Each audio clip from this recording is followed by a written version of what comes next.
Okay. So you see at the top where it says uploading 0%? Yes. That's where at the end, if it says 100, you can hang up. Also, rule of Okay. thumb, just look at your camera screen. Don't look at my face. Okay. All right, ready? Five, four, this is right in my face. Three, two, one. Hello, Samantha, and welcome back to the Make Life Rich movement. How you doing? Hello. Good. Thank you. Thanks for having me. So, guys, if you've listened to my very first episode, Samantha was actually my guest. And sidebar, she's also my cousin. So, right off the bat, you're gonna see all of our intricacies coming out together in this interview. But in the first episode, we were covering what it was like for Samantha to start her own salon space within like a rental. What would we call that? Like a what do you call that within the salon industry? What Sola It's a was studio rental, like a studio rental. salon suite kind of thing. Perfect. And within the time frame of the last year, today's your 2-year anniversary actually. So within that time frame, Samantha has outgrown her current space and is in the process of moving over to a brand new location, very similar in studio rental style, but just like a complete 180 from where she started. So Samantha, what was it like to have that first, we'll say, 2 years within the space that you are in now and are leaving?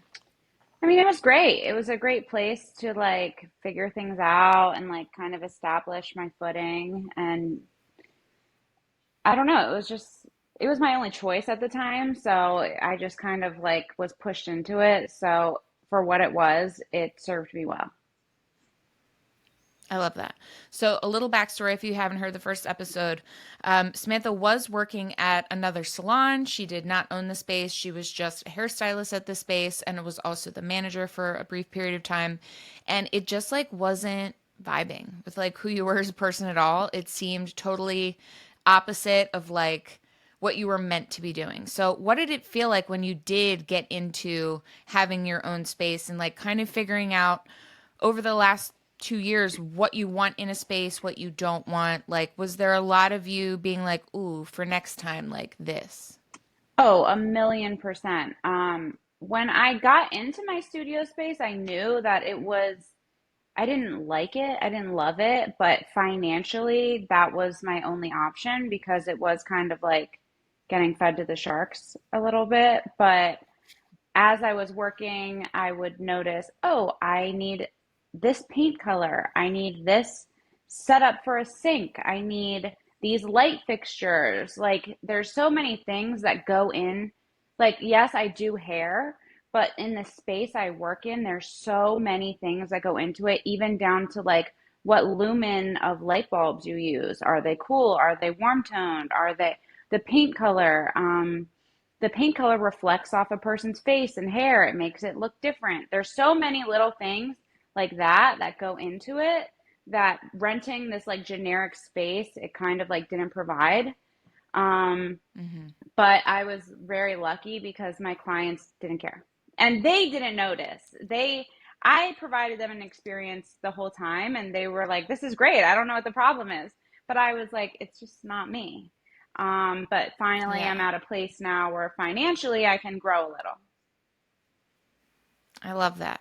And I think, okay, so everyone listening, we've all been to the hairstylist and sat down, and like for us, as the person getting our hair done, we're just relaxed. We're happy to like have a quiet moment or like chill and chit chat with our hairstylist. And all of these things are never going to be something that you're really considering, but it is important that your stylist is considering it. So for Samantha, she's a blonde specialist. So these things like the wall color and the lumens of the light bulbs and like does she have access to an outdoor light, some natural lighting, all of these things over the past 2 years, just being your cousin and knowing like they have affected her ability to be able to take photos truly showing the actual work of the hair color and what it looked like. And I know that you've had some very few people that were like, could you fix this? Could you fix that? Do you think that it had anything to really like do with what they were seeing in the difference in your studio and then going out to natural daylight and then going home to their very yellow, crappy light bulbs? Yes. Like, can you talk a bit about that just for people who think it's their stylist's fault and in reality it's a little bit of like physics and light? There were so many times I've taken people outside. I'm like, you have to see everything in the natural light because this room ain't it. Like, we're basically sitting in the dark here. This ain't it. Yeah, there were so many times like, I can do your hair and I can make you look beautiful, but what you do at home, I have no control over. So when you spend a week using shitty shampoo, looking in your orange bathroom light, and then you complain to me, I'm like, I didn't do that. Yeah, like you have very little control over that. Yeah. So, but yeah, all those things. But now having a bigger room, better lighting, a little bit of natural light, it will change things. I love that.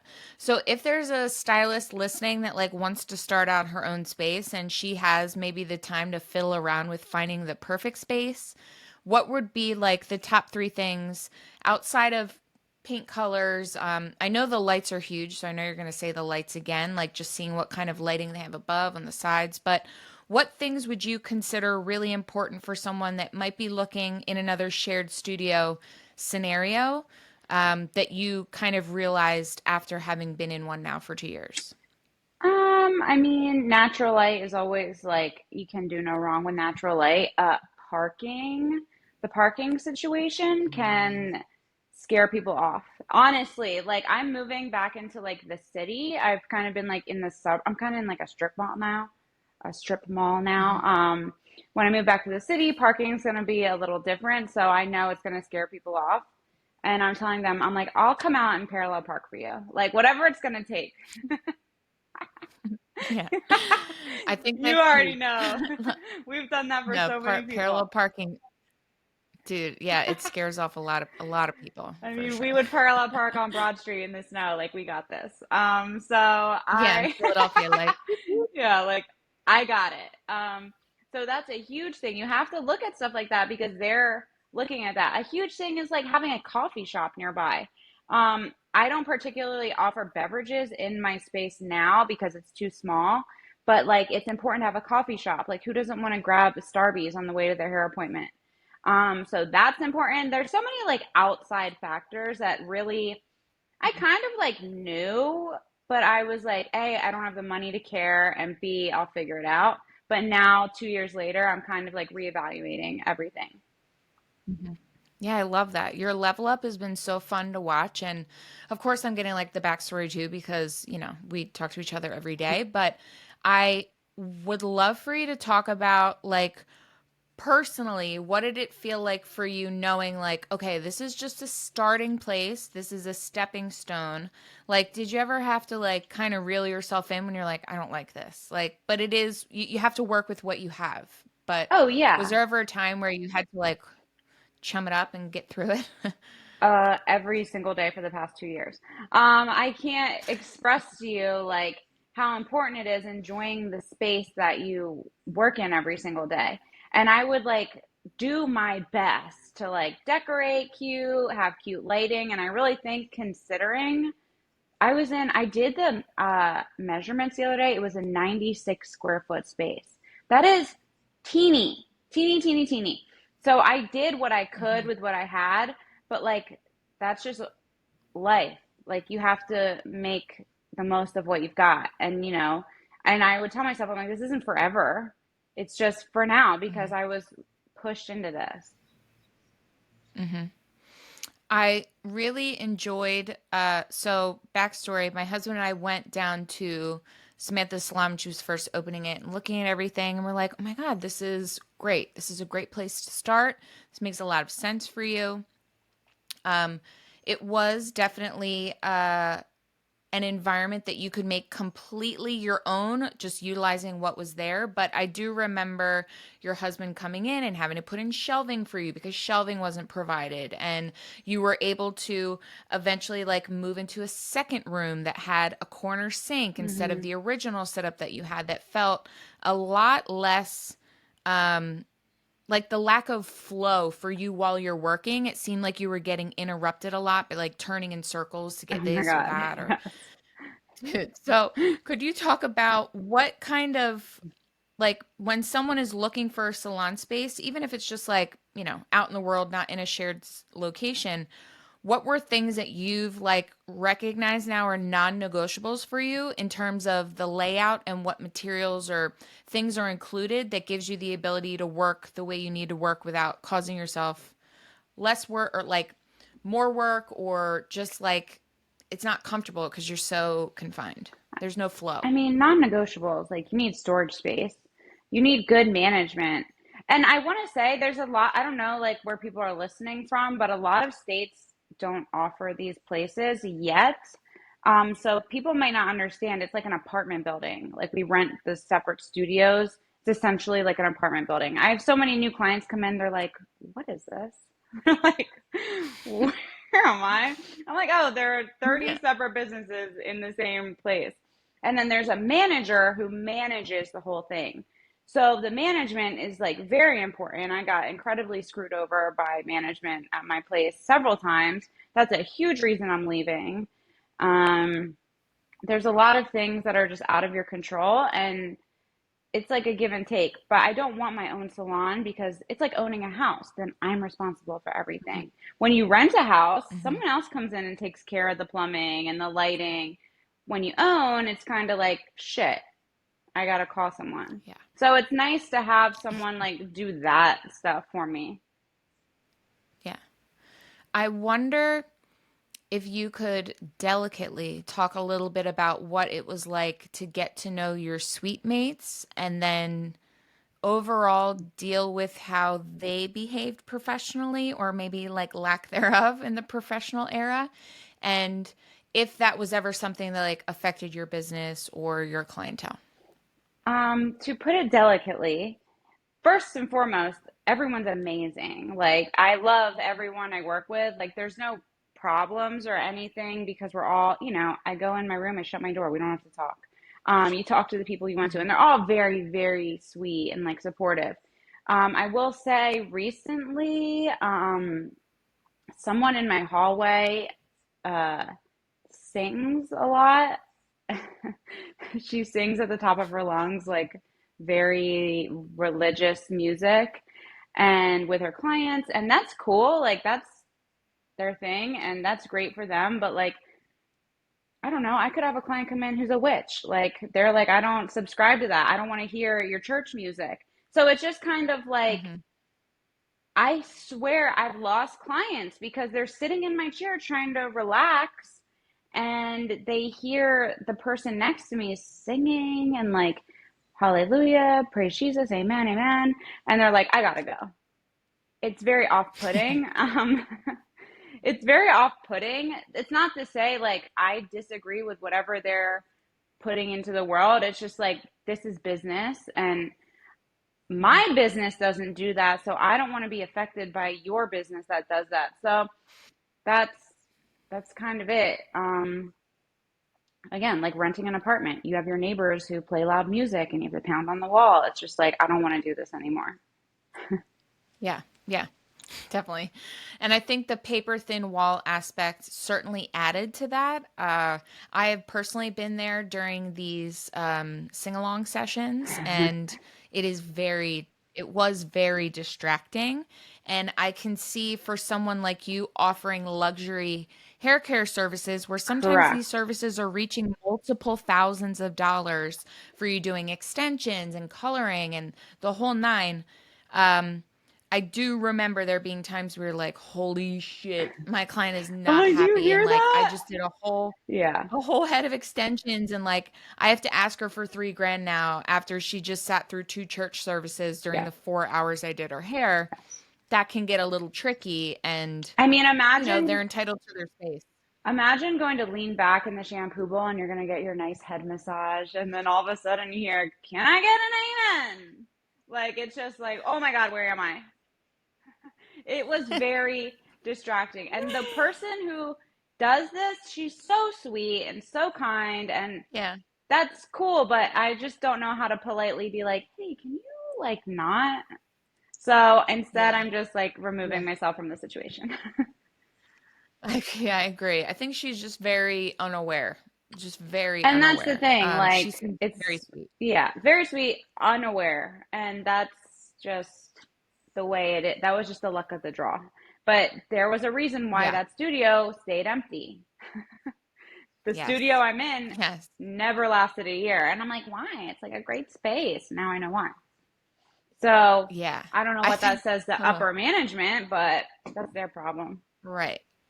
Right. I think the other thing too that's really important to point out for everyone is that you dealt with this for a long time. You tried many numbers of things to kind of remedy what your clients were experiencing, like what their customer journey was from the minute they walked in till the minute they left. Hmm. And I want to, one, commend you, and two, just point out to everyone that like making the decision to invest further in your business in a way that's going to also further support and give your clients more in a way that's going to provide a better client experience is always a great investment to make. You weren't making this move out of vanity decisions. You didn't want to be, in a high rise in the middle of downtown DC. Like for you, this was very much a business decision that obviously came with the perks of having a absolutely brand new, gorgeous built out salon space within this floor that's being built out currently. But I think it speaks a lot to how seriously you take your clients' experience and the time that they spend with you and the money that they spend with you. And That's I like can see a at lot of the, people really, sorry. no, go ahead, go ahead. That's No, at you're the good. end of the day, that's all I care about. I make a great living in the space I'm in. What I want to invest in is my client experience. I want them to have a joyful experience. Like I'm fine. I can do hair in next to a dumpster, and still get paid. I want Yeah. my clients to I want my clients to enjoy their experience. So it's truly for them. Yeah. Yeah. I love that. And I think the one thing too that if you are also a stylist or you're providing a service-based business to your customers and your audience, I think the one thing that I really enjoy about what you're doing here is, just you moving to this new space is the first leg of you leveling up your business to keep up with what your customers expect, what they deserve, and also reaching towards a higher clientele that will be willing to spend more for your services, more for your time. And you're doing that through adding a website in the future because you want to get away from the current service that you're using. Can you talk about that a little bit? Yeah, I use a service called Gloss Genius. I mean, it's a great app. It's just an app that most independent stylists use. We pay a monthly fee. Um, I'm trying to move into more of like a professional thing. Not that it's not professional. I'm just trying to move. It's more luxury. Yeah, I'm Yeah, trying to you're just move more into luxury. like my brand. Hmm. Everyone uses Gloss Genius. I want something that's like specific to me, more Hmm. recognizable, something that feels a little more upscale. Like I Hmm. said, I went into this blindly. So I was like, oh, Gloss Genius, great. Like, and it Yeah. is great. I mean, it does You, all my bookkeeping. Like, it's wonderful, but it's just time to level up. yeah. Yeah. I mean, you've learned a lot and I want to like give you a pat on the back for this because a lot of people are afraid to like just dive into the deep end and figure out how to swim along the way. And that's like 100% what you've done, but you did it with a lot of grace and you just kept trudging through and being like, "Okay, I don't like this. I'm going to change this." And now I'm fine again. Like, let's keep on keeping Well, on. that's But the only what was like choice the I had. It's like, yes. and I think anyone Yes. starting a business, working for themselves, even you yourself know, like, you have no choice. Like, you got to get up, you got to do the work, and you have to just deal with it until you can fix it. And if you can't fix it, you just make the Mm-hmm. most of it. Mm-hmm. What was like your biggest learning curve over the last 2 years with your business? And it doesn't have to be about the space, but like what's been the hardest thing to deal with or get used to, I guess? I mean, I think the hardest thing for me has been establishing boundaries with people. Um, Yeah. I just recently got a salon cell phone. I was using my personal phone. And when I tell you my personal phone blows up morning, noon, and night every single day of the year, 7 days a week, I Yeah. can't express how horrible that was for my mental health. So I finally Hmm. invested in a salon phone that I only answer when I'm at work, or if I have a minute or Yeah. if I feel Yeah. like it. But when people are constantly Yeah. texting my personal phone, it got so overwhelming. Yeah. And it seemed like a lot of them needed to be trained. Not a lot of them. There was a good couple handfuls that needed a little tap on the butt and be like, Yeah, like we're no, not doing this. There's also we're like not close like this. I felt like in the beginning I had to say yes to everyone because I was like I can't afford to turn people down right now. Like what if this doesn't work out? And now I'm learning that like you do not have to say yes to everyone. I used Hmm. to work for someone. She would always tell me, she was like, you say yes to everything until you can say no. And I'm finally at the place where I can say no. I don't really want to Yeah. deal with people who treat me poorly, talk about their vacations and their beamers and their diamonds, and then leave a $0 tip. Like I don't have time for this. Um, Yep. there are plenty of people out there who like what I do, respect me as a person, and those people will always find me. Anyone that doesn't vibe with you, like, just save yourself the headache and just end it. Yes, 100%. I think in the beginning, like you're not alone in taking every client you can get. I did it myself. I still have done it Yeah. over the last few years when money was a concern, being like, oh, fuck it, all right, I'll do this. And 9 times out of 10, that shit ends up in like the largest fucking migraine of your life. Yes. And I think in those moments, that's when you're like, I'll never do this again. Like, absolutely not. I'll never do it again. Correct. And It's important. it's almost like like your gut knows, like, oh, I'm gonna regret this, but like you don't know where your next paycheck's coming from, so you're like, I'll just do it, and you Yeah. always regret it. It's like you just kind of have to follow your Yeah. gut, and I mean that's within reason. Like, don't go cutting off everybody. Some people, Yeah. Yep. everyone's entitled to a bad day. Don't cut Yeah. off your client of 5 years just because they said something annoying once. You kind of have to give people a little Yeah. grace, but I think Yeah. we all have that gut instinct where it's like, this isn't going to work. 100%. I think there's you know in your heart when to help a person that's being truly like they're being genuine, they're being honest. They're like, "Fuck, dude, my car, my tire, I can't get to you. I'm so sorry." Like, but then there are the people that are like, "Looks like you're enjoying your day off after I told you I needed my stuff done and I asked you 12 hours ago and you said no. You're Yes. selfish." How dare you So sit with shit your like that. dog? How dare you take your How dog on a dare you walk on my day relax? off? Oh, when you should be doing my hair. My AirPod just fell How dare you let your carpal tunnel chill out. for one Correct. day? Correct. Can you tell us about your so I know when you first opened, you had a cancellation policy ish, and then people took great advantage of that, and it led you to creating an actual like policy that you stick to now for like no shows, cancellations, etc. So could you just talk about what yours is and what led you to like doing that for anybody that's maybe like on the fence and they're like, "Oh, I'm afraid, I don't know." You have to do it. I can't tell you how much money I've lost, probably in the thousands, of people who don't show up, people who cancel the morning off. Oh, I don't feel good. I don't this. Oh, I have to go take my kids somewhere. It's like you made the appointment. And without that cancellation policy being delivered to them, it was kind of like, well, cool, now I'm screwed. This is my income. I'm not just playing with hair. Like, this is a business. So Yes. I implemented a 24-hour cancellation policy, which is actually very lenient. Most businesses in the area do 48 to 72 hours. I did Whoa. 24 just because I'm like, okay, like I get it. Like shit really does happen. Um, so if you cancel within 24 hours, you are charged 100% of the service.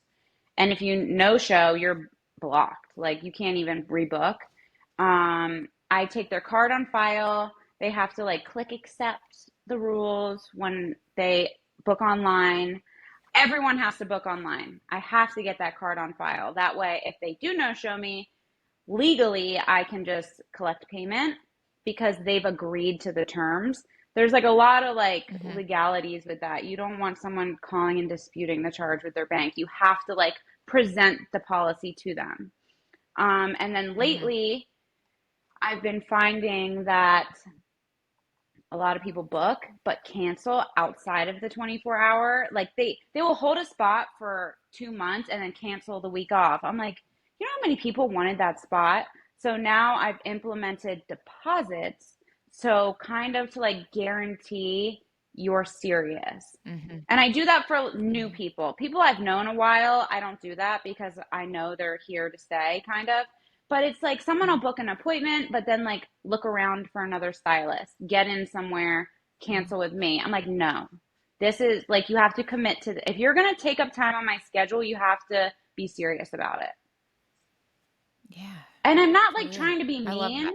It's never No. personal. It's never ever personal. It's just business. It's my time. It's my money. This is how I make money. It's how I feed my pit bull and my Yep. French bulldog. Like, I need the money. Yeah. I love that you like really just exemplify the fact that it is a business because I think I have plenty of friends that are hairstylists and they all seem to have to like explain this to people. It's like, I know this is fun for you because you're sitting here, but at the end of the day, I am at work. This is how I Correct. make my living. This is how I survive. Like, if we don't have trust there for me to like know that like okay, you book an appointment, you're coming, there are gonna have to be boundaries and repercussions, and like we're adults, so like Right. kind of grow the fuck up a little, like don't waste my time.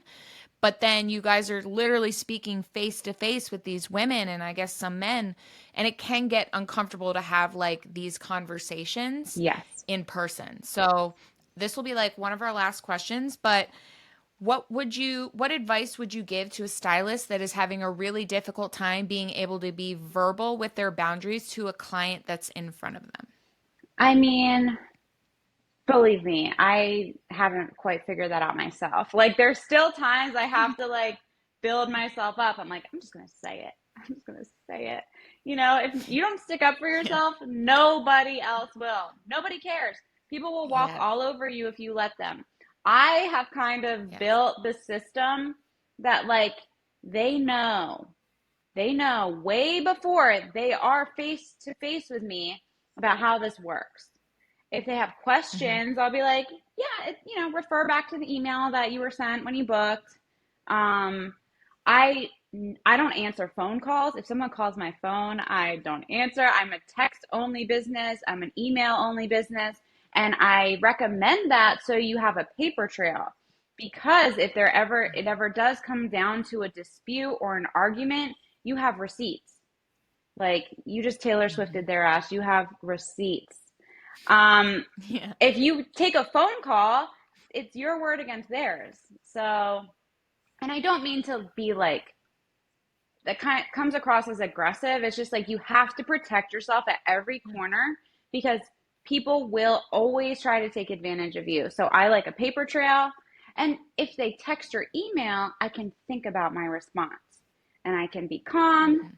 I can be professional. Whereas if I'm on the phone, I'm like, well, I'm charging you. You know what I mean? So I like having time to think about it. Hmm. I love that. I do. And I think that's probably the best way to go about it, honestly, because people, if you give an inch, they're going to take a mile. That's just the Yeah, nature of selfish humans. And that's if they're not in a anyone. particular Your place, mom, your yeah. sister, your best friend, your neighbor. It's just human nature, kind of, to like take. Yeah. And it's just the way it is. Yeah.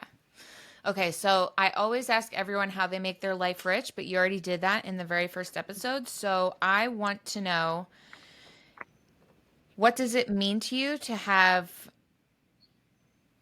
your business? Like, what does the Platinum Collective do for your soul? That's the name of her hair studio, everyone. By Color Um, Creep. She's the What color creator. does it do for my soul? I mean, Like, how do you feel about it? I've seen you transform since you opened this business.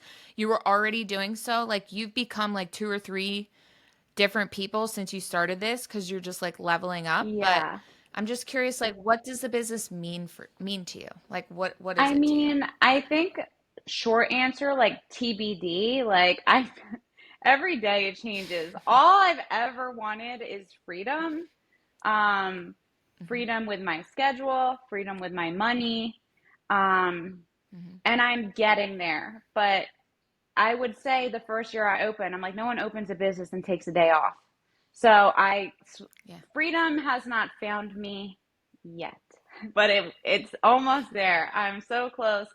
I get to block out my schedule, go on vacation wherever I want.